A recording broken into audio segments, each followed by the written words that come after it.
नमस्कार बंधुरा मल्लिका किचेने आज के ये गिमा शाक निয়েছি এর একটি রেসিপি বানাবো। আপনারা কিন্তু শুরু থেকে শেষ পর্যন্ত আমার সঙ্গে থাকবেন। এদিকে একটা কড়াই বসিয়ে দিয়েছি, কড়াইতে তেল দিয়ে দিয়েছি, তেলটা গরম হয়ে গেছে।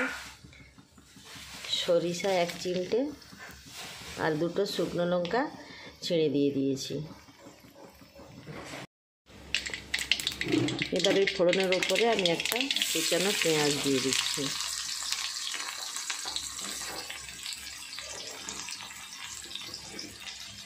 আর একটা কেটে রাখা বেগুন দিয়ে দিলাম।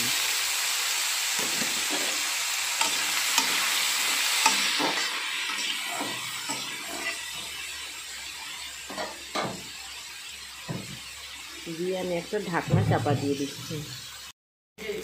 ঢাকনাটা খুলে নিয়েছিলাম, কিন্তু বেগুনটা এই যে ভাজা ভাজা হয়ে গেছে। এবার গিমে শাক বেছে রেখেছিলাম, বেছে রেখে ভালো করে পরিষ্কার করে ধুয়ে নিয়েছিলাম।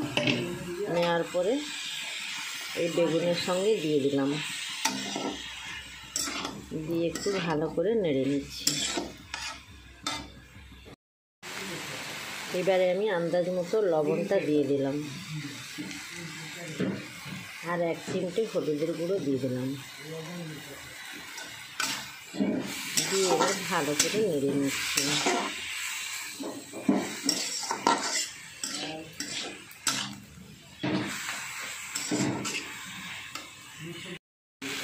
রান্নাটা কিন্তু পুরো কমপ্লিট হয়ে গেছে। এটা গিমা শাকের ছেঁচকি বানানো হয়ে গেল। শুধু ওপর থেকে একটু সরিষার তেল দিয়ে দিলাম।